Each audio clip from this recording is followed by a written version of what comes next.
Welcome, everybody, to the Sentinel Report. I am your host, Alex Newman. It is February 2nd, 2026, and this beautiful day that the Lord has made. Folks, they are brainwashing children all across the country and weaponizing them into little revolutionaries all across America. We had government schools, even kindergartens, turning out little activists to protest against ICE, to protest against deportations. It sounds too crazy to be true, and yet we've got the video. Stay tuned for that. Also, the Vanguard of the Americanist Cause with my friend Gary Benoit. One organization has been fighting the evildoers for over 60 years now. You want to hear from that, all that, and much more on today's episode of the Sentinel Report. Before we get to it, though, we start with a word from the Word. This comes out of John chapter 15, verses 1 through 5. I am the true vine, and my Father is the vine dresser. Every branch in me that does not bear fruit, he takes away, and every branch that does bear fruit, he prunes, that it may bear more fruit. Already you are clean because of the word that I have spoken to you. Abide in me, and I in you. As the branch cannot bear fruit by itself unless it abides in the vine, neither can you unless you abide in me. I am the vine, you are the branches. Whoever abides in me and I in him, he it is that bears much fruit. For apart from me, you can do nothing. It's a good reminder, folks. We ought to check our fruit from time to time. Are we producing fruit? Is it good fruit? Is it enough good fruit? If not, we ought to be leaning in and asking God for help here, because we need to be firmly rooted in the Word, firmly rooted in Christ. Also, before we go to our news segment, folks, I want to tell you about our friends at Heritage Defense. It's shocking to me. Over 37% of American children are going to be involved in an investigation by the Child Protective Services by the time they turn 18. Over 83% of those children are going to be determined not to be victims of child abuse or neglect. But even for innocent families, folks, it is unbelievably traumatic to go through one of these. Obviously, homeschoolers are not immune from this. Christian homeschoolers are not immune from this kind of abuse. You may have a rogue neighbor, a rogue family member who disagrees with your way of parenting, report you, or even just somebody who doesn't like you. And when these things happen, whether it's your medical choices, innocent mistakes, accidents, reports from disgruntled friends, folks, this can completely upend your life. I know people that it's happened to. And so what do you do when you get that knock at the door? Well, if you're a member of Heritage Defense, my family and I have been members for years. And when you're a member of Heritage Defense, you can get on the phone right that second and get an attorney in your state to help walk you through it all. I really encourage you to go check it out, folks. It's at heritagedefense.org, heritagedefense.org. They've got a lot of free resources there, too, even for non-members who are interested in learning more. But, folks, for Christian homeschool families, you've got to be protected. You've got to be prepared. Don't wait until the knock on the door to start thinking about this. It's much easier to have peace of mind when you know a competent, trained attorney who specializes in this is just a phone call away. All right, headed into the news, folks, we've got some really important stuff going on. The head of the United Nations, I always get that wrong, António Guterres, the Socialist Secretary General, he says the UN is on the brink of imminent financial collapse. And boy, is that music to my ears. He said this in a letter sent to his 193 UN ambassadors. He says the crisis is deepening, threatening program delivery and risking financial collapse. That was on January 28th. He says the situation will deteriorate further in the near future. And I'll tell you what, that's really some of the best news I've heard in a long time. He says the main reason they're in this financial predicament is that member states, very much including the United States of America, haven't paid all the money that the UN is demanding. Apparently, the U.S. government owes, I love how they use the word owes, $2.2 billion in overdue and current assessments just for the UN's regular budget, then another $2 billion for their peacekeeping budget, which is really their war-making budget. So Trump is doing great things when it comes to the UN. He's gotten us out of a whole bunch of UN agencies. In fact, just in recent weeks, we announced another several dozen that we shall be leaving. Guterres says, we have managed difficult periods of unpaid assessed contributions before, but today's situation is categorically different. The current trajectory is untenable. And folks, we should encourage much more of this. You may want to get on the phone with your member of Congress and find out why he or she continues voting to send money to this organization that hates everything our country was founded on.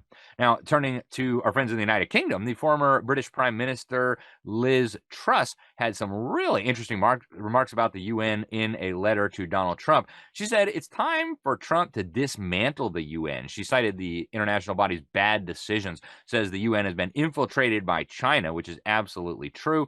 And folks, she says that it isn't working. She says the United Nations hasn't worked for ages. I think there are much better uses for the building in New York than what it is currently being used for. I'd strongly encourage President Trump to follow through and start dismantling it as an organization, because it is driving these very bad decisions like the Chagos Islands.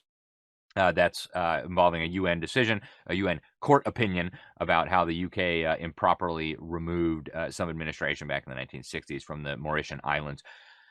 Folks, the UN is completely out of control. In fact, President Javier Milei has just announced a formal complaint against the World Homicide Organization's, I always get that wrong too, World Health Organization's director, Tedros Ghebreyesus. He filed this complaint at the International Criminal Court.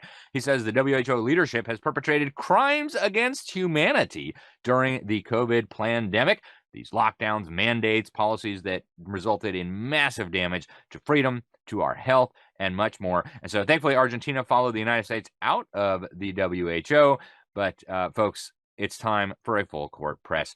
Joining us now to discuss is Andrew Muller, Chief of Operations here at Liberty Sentinel Media. Andrew, thanks for joining us. What do you make of these assaults on the architecture of global governance? I'm totally here for it. It's been long overdue for this sort of reckoning on the United Nations. But as we've all said many times, I'll be the broken record, guilty as charged. It's not enough until the United States Congress passes the Defund Act and gets us out of the UN.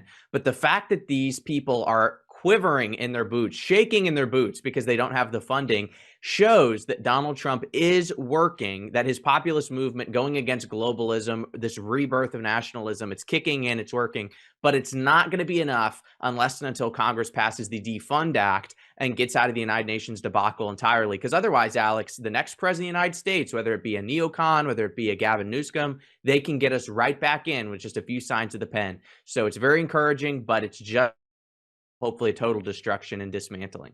Yeah, definitely a good start. Definitely a nice change in momentum. But folks, there's more work to do. So you want to stay on top of that. And again, we have a bill in Congress right now, in both houses of Congress, to deal with this issue. The Defund Act is very, very good. Switching gears, we got the Epstein files. Oh boy, millions of additional pages of Epstein files. We still here at Liberty Sentinel Media, we have not had a chance yet to go through all of it, but there's already some really big stuff going on. Before we even get to those files, though, I want to share with you a newly released interview between the pervert Epstein, convicted child sex trafficker, and Steve Bannon, discussing the Rockefellers and the Trilateral Commission, which of course features prominently in my book, Deep State, the Invisible Government Behind the Scenes. Let's roll that. So he thought that there was a world that existed that would be a combination of both politics and business and leadership. What do I mean? He formed something called the Trilateral Commission. The Trilateral Commission is some spooky stuff. People said it was the Illuminati, there's some mystery about it, people that ran the world. It was politicians, but David said most countries, the politicians get elected for 4 years or 8 years, separate from the royal families in England or in the Middle East. Someone's there for 4 years and then they're not there anymore. The most important people to have stability and consistency would be businessmen. So he formed this Trilateral Commission of businessmen and politicians from 3 major continents. So it was the North Americans, the Europeans, and the Asians. So he said to me, would you like to be on the Trilateral Commission? Now, I was 30 years old, 32 years old. I said, great. And he said, well, you have to fill out this application so they have your bio. And I looked at the list of people, and it was Bill Clinton, former president of the United States, Paul Volcker, every great leader in America, the Asians, the Japanese, and with a very long description of their history. and they asked me to fill in what I would like to have written. And I wrote Jeffrey Epstein, comma, just a good kid, which I thought was funny. Nobody else did. Yeah. Speaking of funny, or maybe not so funny, the new documents being released have a whole bunch of explosive bombshells in them. Here's a really big one, folks. Turns out Epstein was doing business with the Rothschild banking dynasty. Yeah, you know George Soros. Yeah, that George Soros. He got his start with Rothschild money. So did Cecil Rhodes. So did many other of the people working to destroy our country. If you look at this very interesting document, it says the Rothschilds are going to pay Epstein 25 million big ones. Now, I would like to know what you can buy for $25 million from a child trafficking lunatic like Jeffrey Epstein. I think a lot of people would like to know. This Southern Trust Company, a Rothschild entity, is involved. And so you can go read those documents yourself, folks. Also, Bill Gates is in the documents. Surprise! And contrary to what he has claimed, there's a lot of interesting stuff in here. There's an email dated July 18th, 2013, written from Epstein going to Gates. And Epstein says Gates asked him for antibiotics to give his wife Melinda because he contracted a sexually transmitted disease from Russian girls.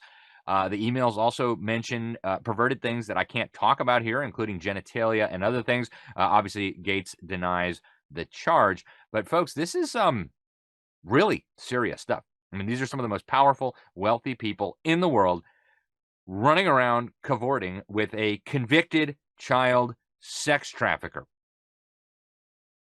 This is not normal. Something must be done here. And folks, I have a feeling there's going to be a lot more in those 3 million documents. We shall definitely keep you updated. I want to turn to the ICE protests now. It's freezing down here in Florida. I mean, freezing, like literally below freezing, significantly below freezing. All my poor plants in my yard are dying. It's terrible. But that's not the kind of ice I'm talking about. That's not the kind of global warming I'm talking about. Actually, record, by the way, Miami, new records. They've never recorded such cold temperatures in my hometown of Miami. They're quite a bit below the previous records recorded back in 1909, back when they started keeping records. So, folks, global warming. But now I want to talk about ICE, the Immigration and Customs Enforcement. When we say that communists and socialists are involved in this, we're not just like being facetious or using hyperbole. Check this out.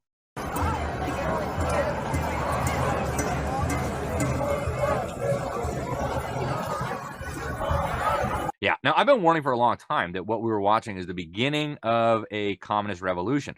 You need to go watch the video Anarchy USA done back in the 1960s, because all of that is directly applicable today. This is a wonderful video produced by the John Birch Society exposing the agitation and the revolutionary tactics. And they didn't work back then, but we are closer than ever before. And if you think I'm just being like hysterical, warning about the possibility of the deep state and the commies instigating a civil war, I want to show you this video that came out last week on social media. This is a self-described Antifa general in Minneapolis telling people it's time to get guns. It's time to shoot people. Unbelievable. Listen. My name is Kyle. I'm Antifa, and there's so much rage in me that I've had to record this like 15 times trying to get the message out. They up, okay? Go watch my other videos. Doesn't matter if you're not here and you're not caught up. You've missed the fight. But if you are, it's time to suit up. Boots on the ground. Nicollet and 26th. My house is 4 blocks away. Anywhere between Franklin and Nicollet and 26th and Nicollet, show up ready to go. Okay, not talking about peaceful protests anymore. We're not talking about having polite conversations anymore. I am talking specifically to my followers. This is everything I have talked about, and this is exactly what I said was going to happen. This is exactly what I said was going to come when we didn't go and march on Whipple with guns. Sorry. But welcome to America 2026, where Second Amendment is the only thing that's going to keep you protected from literal Nazi gunmen that are killing innocent people in the street with impunity.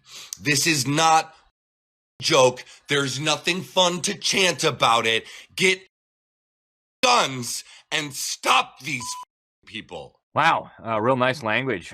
Somebody should have washed his potty mouth out with soap, but they're not messing around, folks. And there are legions of these brainwashed zombies who think it's time to start taking firearms and shooting at federal agents. You combine that with the geopolitical threats abroad, and you realize we've got quite the combustible mix here. And I don't say that to scare you. The Lord did not send us a spirit of fear, but we need to be aware of what's going on. James O'Keefe, one of the last real journalists left in this country, was in Minneapolis with his team trying to get some footage and some on-the-ground coverage of this, and they threatened to kill him. Watch. This is James O'Keefe in downtown Minneapolis. We have a team of undercover reporters still inside the mob. I was at the scene of the shooting, covering it this morning, and basically we barely got out of there alive. There were a few hundred that surrounded us, started throwing ice bottles at us. A few hit us, hit our vehicle. They were starting to rip off my bulletproof vest, so we got out of there. We were followed, we were tailed, and here we are right now. We just got this message, and it says, we know that you're in Minneapolis. You're with O'Keefe and his crew of Nazis. You're in a white Ford license plate. They actually wrote the license plate down from Florida. You have 1 hour to leave or you're dead. You have 1 hour to leave or you're dead. We are going to produce our footage, gathering everything we've got from this weekend. We're going to put our report together along with the hidden camera footage that we have. We still have undercover people in the field. Please pray for my team's safety. This is worse than anything I could have possibly imagined. I have security with me, former Marine, and he said that it was worse than overseas, and it was certainly anything worse than I've seen the cartel at the border. We're going to contact law enforcement, DHS, and the FBI, and we're going to try to get out of here safely so we can bring the news to you. Stay tuned for our report coming Tuesday, 1 o'clock. Absolutely amazing, folks. They've got people within the government that they're working with to target journalists, to target conservatives. They're talking about shooting us now, like they did to Charlie Kirk. Andrew, what do you make of this escalating violence before we get into what they're doing to the poor children in the government schools? Well, I think the first thing to recognize, Alex, is that this is not organic grassroots uprising. This is really, as you said, Anarchy USA, that documentary spelled out. And we know that there's a history of this happening. Lenin, with the Bolshevik Revolution, did a very similar tactic. And it was actually Lenin who said this, quote, riots, demonstrations, street battles, detachments of revolution, and an army. Such are the stages in the development of a popular uprising. And this is the history we've seen time and time again, whether it be the Bolshevik Revolution, Black Lives Matter, Antifa, now anti-ICE. It's the same dog and pony show, bringing about these radicals out of the woodwork to protest in the streets, create a semblance of popularity, and then it's going to destroy the enforcement of law enforcement, perhaps federalize the police, rechange our whole immigration policy. We can't allow this to happen. This is not organic. This is the style we've seen from communists in the past, and it has to be stopped. And I think the answer to this is leaning into it, more law enforcement, more deportations, not leaning back, because otherwise these clowns are going to get their way. Yeah, no, this is a very serious situation, ladies and gentlemen. I've been saying Trump's got a ditch on both sides, right? If a lot of people are calling him on him to use the Insurrection Act, and that may end up being necessary, but that would feed into this leftist narrative. Trump is a dictator. Trump is a Nazi. Trump is literally Hitler, Orange Man bad. But on the other hand, if you let this get out of control, like what we saw during the summer of 2020, it would be the perfect pretext to advance the revolution. So very dangerous situation we're in as a country, folks. So pray for those in authority that they would have wisdom and discernment as they deal with this very combustible situation. And it's not really about deportations. It's not really about ICE. With the commies, the issue is never the issue. The issue is always the revolution. It's not climate change. It's not race. It's not deportations. It's not whatever fake issue du jour they're rallying around. This is much bigger than that. Now, they're also conscripting our children in this abominable revolution. I want to show you, I can't even let you hear this video because there's too much cursing. But I want you to see, if you're watching us, if you're listening to us on radio or whatever, I'll kind of describe for you what's going on. But there's a viral video now all over the internet of a mother in Washington State. She pulls up at the school and finds legions of brainwashed little children protesting, chanting things that I can't repeat here involving Trump and ICE and swear words. And she says, what is going on? These are children like 11 years old. This is crazy. And so she obviously pulls her daughter out of school. We saw the same thing in Portland. We saw horrific things. I want to show you a video of a kindergarten in Portland where little children in a kindergarten are protesting against ICE. Look at this.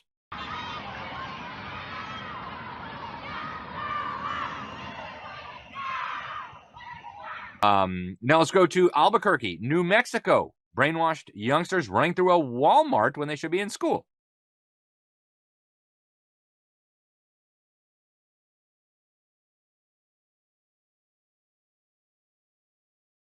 Here they are in Austin, Texas. Yes, the supposedly red bastion state of Texas.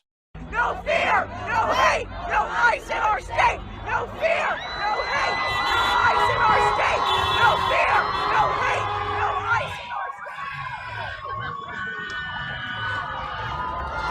Wow. And here's Atlanta, by the way. And these kids don't even seem to have like the script on what they're supposed to be doing. They're just protesting ICE and throwing ice bottles at each other. Watch this.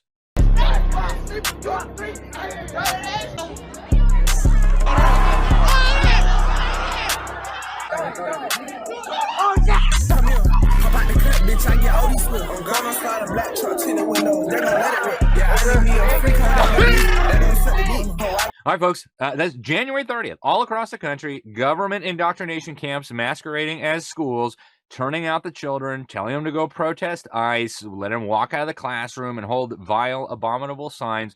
I've been telling people for 15 years now, if we don't address what's happening in the classroom, it's over, folks. It's absolutely over. And I didn't intend to use this as an opportunity to talk about our new book. Robert Borton's the founder and CEO, the CEO of Classical Conversations, and I just wrote Woke and Weaponized, how Karl Marx won the battle for education and how we can take it back. You need to go check this out, folks. This is coordinated. It's not like just liberals who are just, telling the kids that ICE is bad. This is a coordinated plot that goes back centuries, and we're now watching the fruit of that. We talked about fruit earlier in the program. This is the fruit of that so-called education system. And if we don't deal with this, all of the other things that we do are merely going to push the can down the road a little bit, but the evildoers will still ultimately win. We must take this seriously, folks. I personally have my own children in Classical Conversations and wouldn't trade it for the world. They will never go to a school where teachers are telling them to go out and protest against the government or the enforcement of federal law. That's crazy.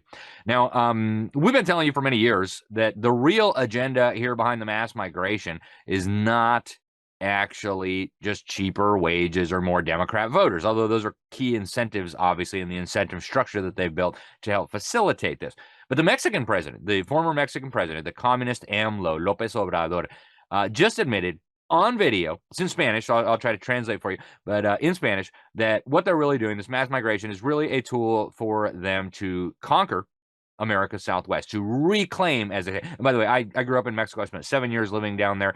There's an obsession with this among Mexicans, that Americans stole their land and blah, blah, blah. A lot of it is based on fake history, but listen to this. Los mexicanos estamos reconquistando nuestras tierras nuevamente. Sí, sobre todo porque se deben de respetar los derechos humanos de los trabajadores migrantes.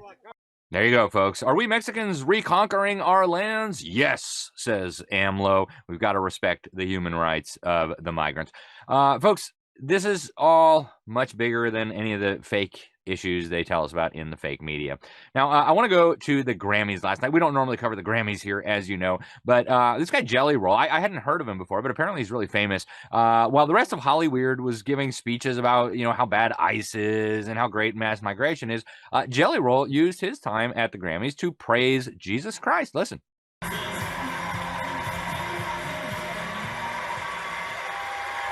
I know they're going to try to kick me off here, so just let me try to get this out. First of all, Jesus, I hear you and I'm listening, Lord. I am listening, Lord. Second of all, I want to thank my beautiful wife. I would have never changed my life without you. I'd have ended up dead or in jail. I'd have killed myself if it wasn't for you and Jesus. I thank you for that. I thank you for my label, Broken Bow, Country Radio, baby. What's up, dog? Oh, Republic, John Manili, we did it, baby. There was a time in my life, y'all, that I was broken. That's why I wrote this album. I didn't think I had a chance, y'all. There was days that I thought the darkest things. I was a horrible human. There was a moment in my life that all I had was a Bible this big and a radio the same size and a 6x8 foot cell. And I believe. There you go, folks. Amazing. I bet that went over like a lead balloon, but I personally loved it. Wanted to share it with you. But he's been doing this for a while now. He's going on mainstream TV and talking about God. We're going to skip the next clip, but the New York Times just cannot understand why murder rates across the United States are falling through the floor. They're at a 125-year low after 1 year of Donald Trump in office. And boy, they just don't understand what is going on here. We don't know. Maybe it's global warming. Right. They said when nationwide data for jurisdictions of all sizes reported by the FBI later this year, there's a strong possibility that homicides in 2025 will drop to about 4.0 per 100,000 residents. That would be the lowest rate ever recorded in law enforcement or public health data going back to 1900, and would mark the largest single year percentage drop in the homicide rate on record. I wonder what it could be. It's probably global warming. No, but because global warming can't cause good things. So I don't know. Maybe it's the Jews. No, I don't know. Folks, it's so obvious what's going on here, but apparently the New York Times doesn't know. Now, the excellent McCullough Foundation, folks, they just did some really great research. What they found was that a whole bunch of children's candies, Nerds, Sweet Tarts, Sour Patch Kids, Skittles, and more are absolutely filled with things that ought not be there. 60% of childhood candies, says Nicholas Holscher, who's the administrator there, contain dangerous levels of arsenic. State of Florida tested 46 of these. 28 showed elevated arsenic linked to increased cancer risk with repeated exposure. Very troubling, folks. Now, Attorney General Ken Paxton is now suing an abortionist in another state for sending abortion pills into Texas to kill babies. Thank you, Attorney General Ken Paxton. Please keep up the good work. We've also got a huge coalition now rising up to stop the homosexual marriage decision, the Obergefell decision. The campaign is called Greater Than, and amazing stuff going on. You've got huge names, huge organizations jumping on this bandwagon. We will try to bring you more, but for now, we got to take a break because we're going to be right back with our guest right here on the Sentinel Report. Life's just better with VNI. There's purpose, there's passion, and there's a renewed sense of inspiration and optimism with every day. After all, we were founded on the power of possibility. Nearly a decade ago, a team of world-class scientists, formulators, and industry makers brought together biology, chemistry, and technology and created something unique and life-changing, while infusing a new sense of health and hope into the world.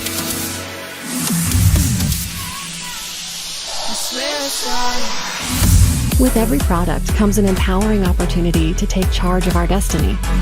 One where we feel rejuvenated and energized, and everything else around us feels lighter, brighter, and full of promise.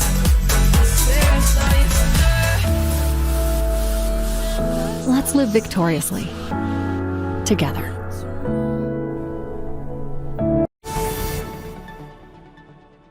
Welcome back to the Sentinel Report. Thanks so much for being with us over the break, folks. We do hope you will check out our sponsors. They help us pay the bills, keep the staff paid, and keep the children fed. Folks, what's going on in Iran is a horror show, to put it mildly. And most people don't even know this because the fake media has been carefully avoiding much mention of it. See no evil, hear no evil, I suppose. But I can't think of anybody better to discuss this with us than Anni Cyrus. She is an expert on all things Islam. She was actually born in Iran, and she has been following this whole situation very, very closely. Anni, it's an honor and a pleasure to have you on the program. Normally, you're behind the scenes. You actually help us produce this show. So thank you for joining us today in front of the scenes to break down this very important topic. Well, it's my pleasure, and thank you for covering this topic. As you said, most people are looking the other way, not even touching it. Yeah, well, I'm grateful that you could come on and educate our folks about this. I know Glenn Beck's talked a little bit about it, but when you read the mainstream newspapers, it's nothing. Just nothing. Or Trump is sending ships because Iran, whatever. So tell us, what is happening? I mean, there's a lot of people who are protesting. The regime, as I understand it, has responded with an iron fist, massacring innocent people in huge numbers. What's the latest with the situation there, Annie? Yes, you're correct. So it has started as a protest, but as we speak right now, it is a full-on revolution, which is a huge difference even in terminology. On January 8th, Islamic Republic of Iran decided to shut down internet. A few hours later, they also shut down all cell phone signals, all landlines, and electricity. Iran went through a full 22 days of blackout. Here and there, we were getting reports, but unfortunately, when we finally got all the reports out, as of right now, I have personally been able to confirm over 43,000 dead, 50 of them children, youngest 4 years old, and the oldest 67-year-old. On the 8th and the 9th, was the mass massacre that took place on the streets. It then transferred itself, confirmed reports from hospitals in Iran that they sent their riot forces inside hospitals and they either dragged the injured out of the hospitals and then killed them, or they just shot them right there in hospital beds. And that's how we ended up. And again, I want to emphasize the over 43,000 we have is not the complete list. Iranians and Human Rights Watch are waiting for this number to double or triple itself as we speak. The crackdown is still going on. So is the revolution. You see a lot less numbers of people on the streets for the fact that many have been injured, many have been killed, but people have not gone home. This is not over. And even outside of Iran, as early as yesterday, on Toronto and Los Angeles, California combined, you had over 250,000 Iranians showing up in rallies, which again, you won't see on mainstream media reporting, but the videos are out there for anyone who wants to look up and see that we are still fighting. This is the last battle, Alex. And I don't say that because I'm an Iranian. I'm saying that because I have tracked uprisings in Iran since 1979, and this does look like the last battle. Wow. I don't even know where to start with that. I mean, to me, it's amazing, right? Some Somali welfare cheat gets detained by ICE, and the fake media acts like the sky is falling. Over 40,000 innocent people slaughtered for opposing a crazy, theocratic, terrible dictatorship, and utter silence from the same people who claim to be so concerned about the human rights and welfare of the Somali welfare chief being detained by ICE. You say this is the last battle, Annie. Do you think it will succeed? Do you think they're going to be able to throw off the chains of this tyranny? Absolutely. Yes. The reason I say this is the last battle, inside Iranians, we actually have already marked our calendars that on January 8th, the regime broke. They are as broken as they ever have been. That's why the number of killed, it is the largest number of, well, we're almost calling it a genocide by the time we're done confirming numbers. That's why the regime came in and did it. And I need to insert an important note here. They brought in, they being the regime of Iran, they brought in their own proxies from Lebanon and Iraq to help with the crackdown, because many of the uniformed police that don't answer to IRGC put down their guns and refuse to kill. They brought their proxies from outside of Iran to kill Iranians. That's how bad they know they have cracked. Now, the when of completion completely depends on international community. It could be a lot faster. It could take another 6 to 8 months to complete this revolution. Wow. Well, we understand the Trump administration is positioning U.S. military assets in the region. What do we know about that? What is the U.S. Navy up to right now? Well, yes, we have seen, and I want to say this, I hope your audience also know that I have dedicated more than a decade of my life to fighting for America, our freedoms, especially against red-green axis. So do not take this as an anti-American comment. However, one of the reasons you don't hear much about what's happening inside Iran is because the focus has shifted into making this about America, President Trump, and our military. We are flexing a lot of muscles in Middle East today. However, I guess I'm biased. To my understanding, there won't be a strike anytime soon, which I prefer. From day one, I have said I prefer if America doesn't get involved in any shape or form with this revolution, not because Iranians don't need a foreign military to help them, but because I prefer if it would let Israeli military to get in. They are way more experienced when it comes to Iran. They have proven to have what it takes to finish this regime during the 12 Days War. And we don't necessarily have the best record historically to get involved and not hijack revolutions. So on that note, looks like we won't be striking. We're seeking a deal with Iran's regime. But again, you never know. Yeah. I know last time the Israelis were beating the snot out of the Iranian regime, it almost seemed like the Trump administration came in and saved the mullahs. I was a little bit perplexed by that. Why not just let the Israelis do what they were doing? But, you know, I guess I don't know what's going through the president's head. But can I put a note there? Mm-hmm. That what happened, though, myself was one of the people that I was upset with the truth post that was put out by President Trump saying or admitting that he saved Khamenei's life. But I don't think the decision was President Trump's decision to seek that ceasefire. I think it was from the administration and advisors, for the fact that, again, historically, since 1979, an unstable Iran is way more beneficiary for elite, for globalists, for Saudi Arabia, definitely for Qatar, for arms manufacturers, weapon manufacturers. So I think that's also the reason we're not in Iran right now. They prefer, I mean, you can't take out the biggest funder of Islamic terrorism across Middle East and expect to have any more reasons to send troops to Middle East. It's a conflict there. Yeah. Well, good points, Annie. I got to ask you this. Obviously, Iran, at least the regime in Iran, has allies overseas. Certainly, Moscow, Beijing. I mean, they've got friends at the UN. Where does this go? I mean, if they get desperate, if they really conclude like, "Hey, it's over for us," do you think they might do something drastic, like, say, launch a missile at the United States or try something incredibly dumb? No. Well, what they will do, based on Khamenei's own admission in 2006 on cameras, they will destroy as much as they can of Iran itself, just like, for example, the reported earthquake 10 days ago that ended up not being earthquake. It was them literally blowing up things under the ground, underground factories. They will not. No, what they will do is they will spread between Russia and Iraq and take cover. They have already, based on confirmed reports from Israel and Sweden, they have already transferred billions of dollars in Bitcoin. And by them, I mean family members of the heads of the regime. They're already taking their money out. So no, they're not going to try to save their power inside Iran because they know that's going to be pretty dangerous.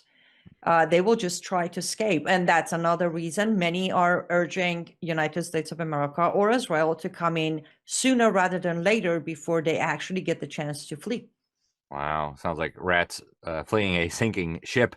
Annie, what comes next for Iran? We've only got a couple minutes left. How do you think, what will Iran look like if and when the mullahs fall? Will it be, I mean, it'd be hard to be worse, but do we move more toward kind of a democratic representative form of government? Is there conflict, civil war, chaos? Do other powers move in and try to take over? What happens to the Christians there? I understand the church in Iran is growing very, very rapidly. What does Iran look like post-revolution, in your opinion? There are two possible scenarios, so I go through them as fast as I can. Scenario number one, United States of America will try to get involved with the replacement regime. And for your audience, you can check out all of these factual with receipt on my Substack. I don't have enough time to go over the history and receipts, but if they do, their chosen replacement is MEK, Mujahideen Khalq. Again, receipt. I reported today that we have 144 Republican representatives in Congress who endorsed MEK. This is not a guess. I just want to add here real quick, Annie, if you don't mind. I started reporting on the MEK well over a decade ago, I think 2012. This is an Islamo-Marxist terrorist cult of utter nut jobs. And the fact that there are top politicians in Washington, D.C. that think that we should go from mullahs to this, it boggles the mind. Sorry, please continue. That's all right. But yes, so if U.S. tries to go in and push MEK in power, there will be major civil war. Well, also, sadly, you will see the day that finally in history, Iranians will stand up to America, individuals. Mm-hmm. If the second scenario, which looks very more likely, is if Israel helps overthrow the regime, actually there will be no civil war, no issues at all, because as of right now, by majority of over 70% inside and outside of Iran, Iranians, including myself, we have voted for Crown Prince Reza Pahlavi to be the transitional leader, to start with a transitional government. And then in 90 days, there will be ballots, there will be votes between returning to what we all love as Iranians, the constitutional monarchy, or possibly a republic.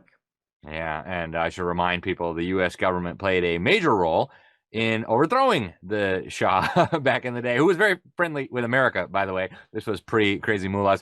Annie, what a joy to speak with you. Thank you for your analysis. We've only got a few seconds left. Where do people follow your work? And you have a new book. Tell the folks where to get it.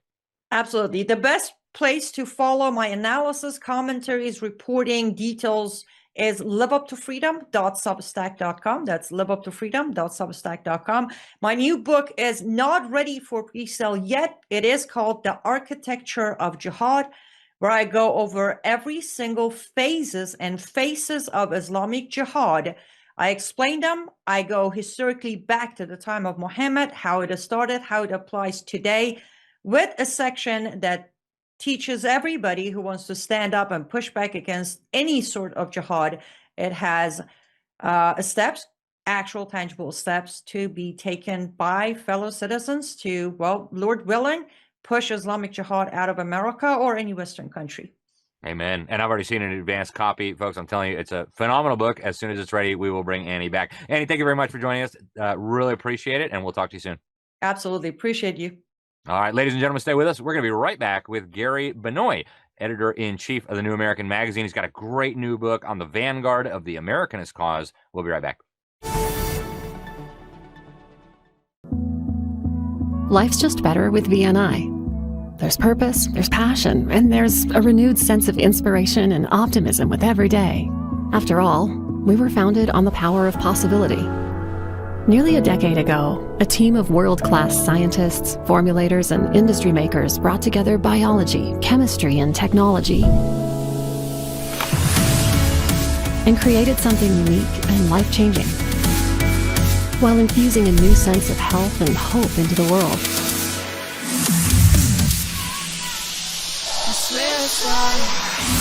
With every product comes an empowering opportunity to take charge of our destiny.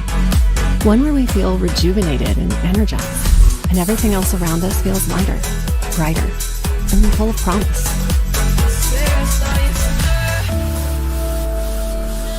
Let's live victoriously, together.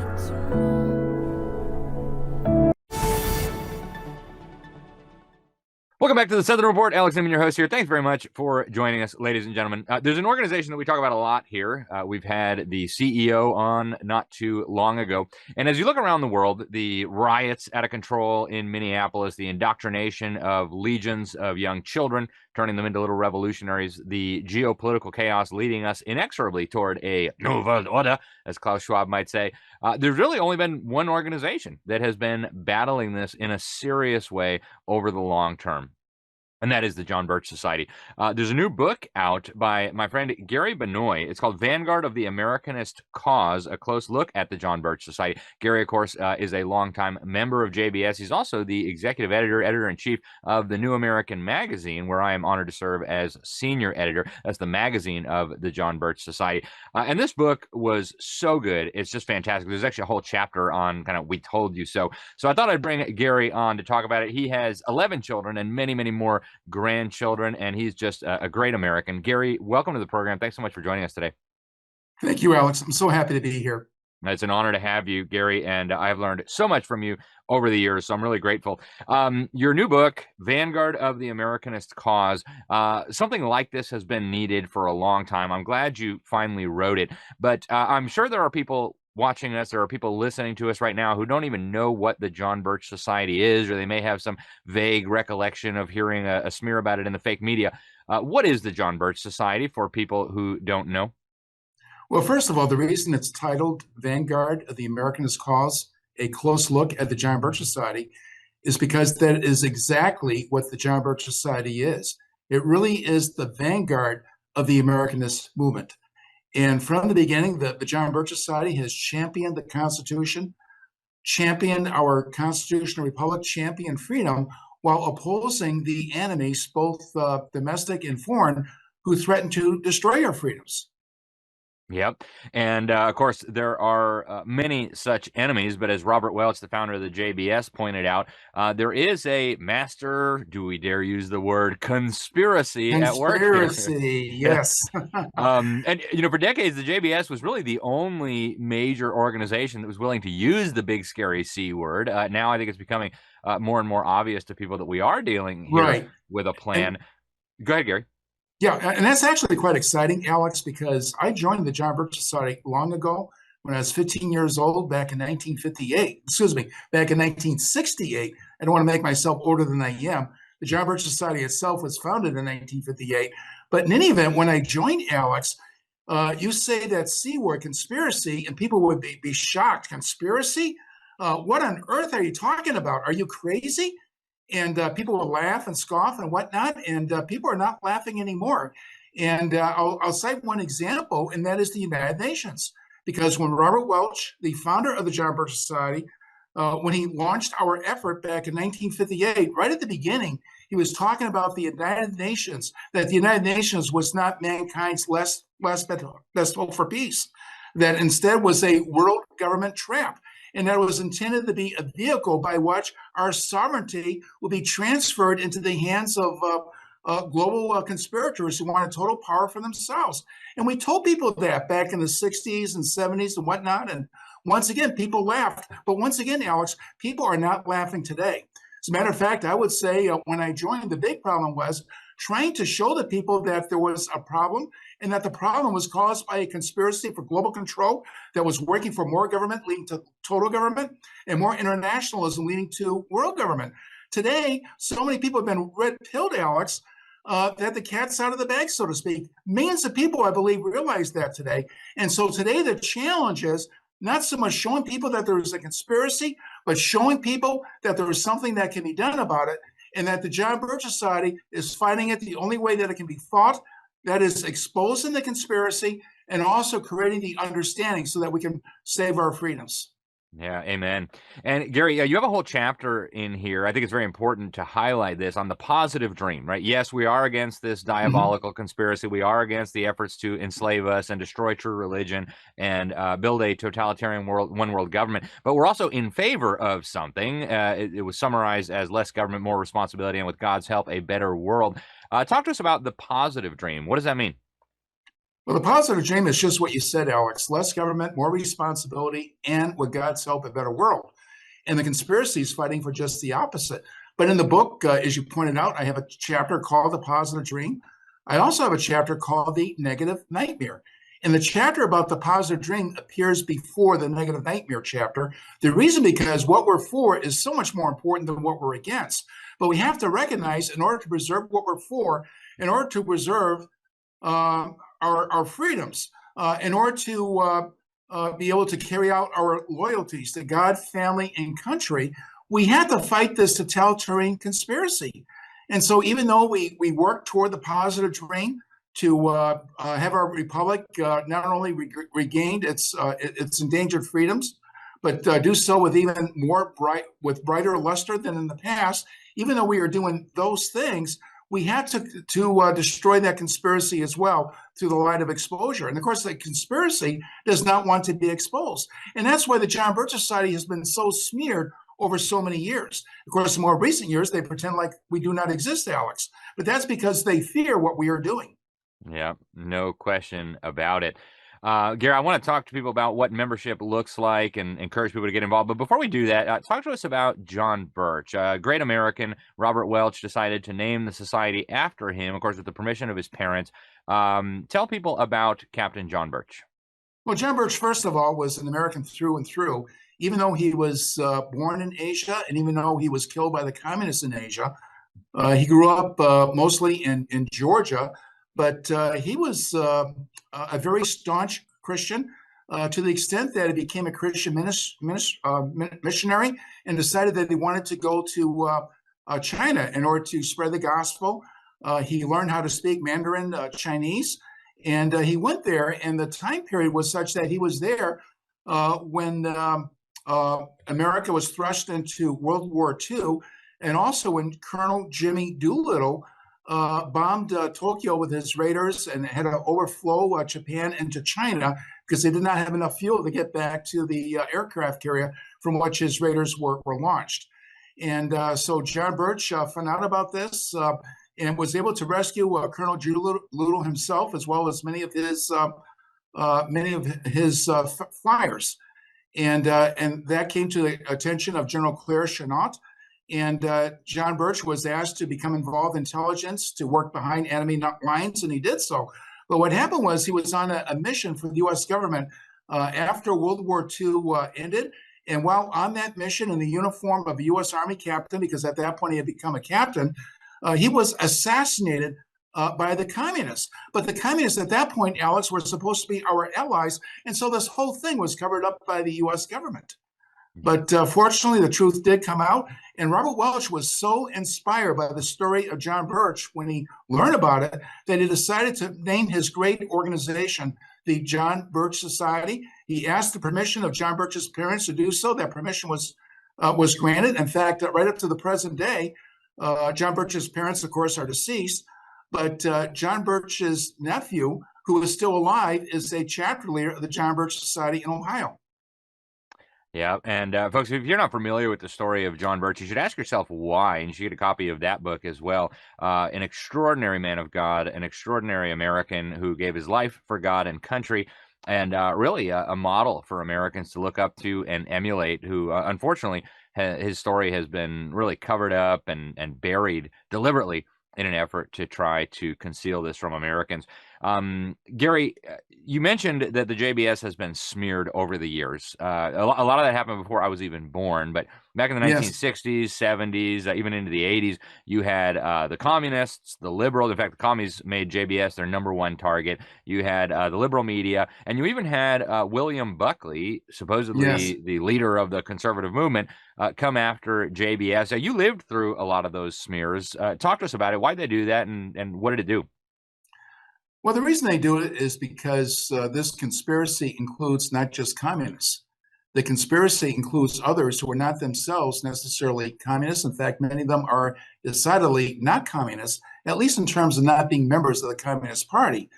But you have what today is called the deep state.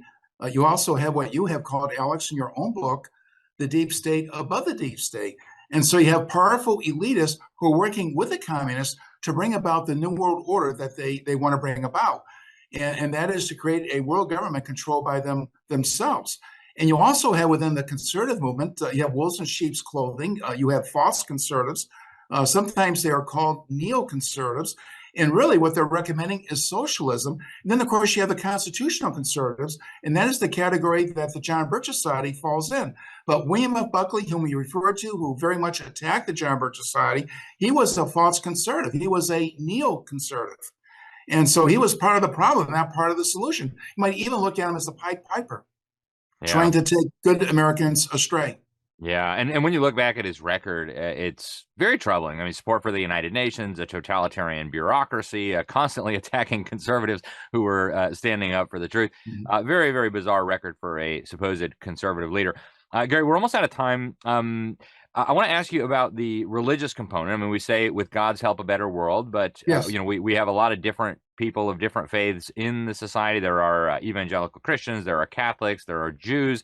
I heard you use the analogy of a volunteer firefighting brigade. I thought that was Yes. really profound. Please explain how people from these different faith traditions with different theological views can somehow work together in an organization like this to try to save Christian civilization. Well, regarding that analogy, Alex, that I love to use, if you look at a volunteer fire department, you have people who come from different religious traditions who may be part of that fire department. You may have within the department Protestants, Catholics, Jews, and whatnot, but they work together in order to put out the fire. The same applies to what the John Birch Society is doing, because in this case, what is burning down is not a house as such. What is burning down is our Christian-style civilization. And so we have people from different religious backgrounds who come together, who work for those things that they hold in common, those beliefs that they have in terms of a belief in freedom, a love of country, and whatnot. They work for those things without in any way violating their own personal religious convictions. Yeah, amen. Folks, it's true. It works, right? We don't step on each other's theological toes, and we just work on the mission, trying to save our freedoms, save our country, and expose the evil doers. Gary, before we let you go, a lot of people who watch the show are regular readers or occasional readers of the New American Magazine. What are next steps for people who maybe want to get more active in the fight as the conspiracy becomes more obvious, as it becomes more clear that our freedoms are in mortal danger? How do people get plugged in? Well, I think it's important to recognize that we're much more effective when we work together than we work independently, because when we work together, you can get synergy going. You also can concentrate on agenda items, on a targeted approach as opposed to a shotgun type approach. So I recommend strongly, if you're not already a member of the John Birch Society, please join the John Birch Society. The John Birch Society recognizes that in order to save our freedoms, we've got to do it together, that Americans all throughout the country have to come together to save our freedoms. And nothing could be more important than that, except, of course, our belief in God. But let's save our country as well. And I would recommend going to the book I wrote. Here it is right here, Vanguard of the Americanist Cause, A Close Look at the John Birch Society. And if you go to shopjbs.org, you'll be able to get the book there. Gary, is the book available on Amazon as well? I don't know. That's a good question.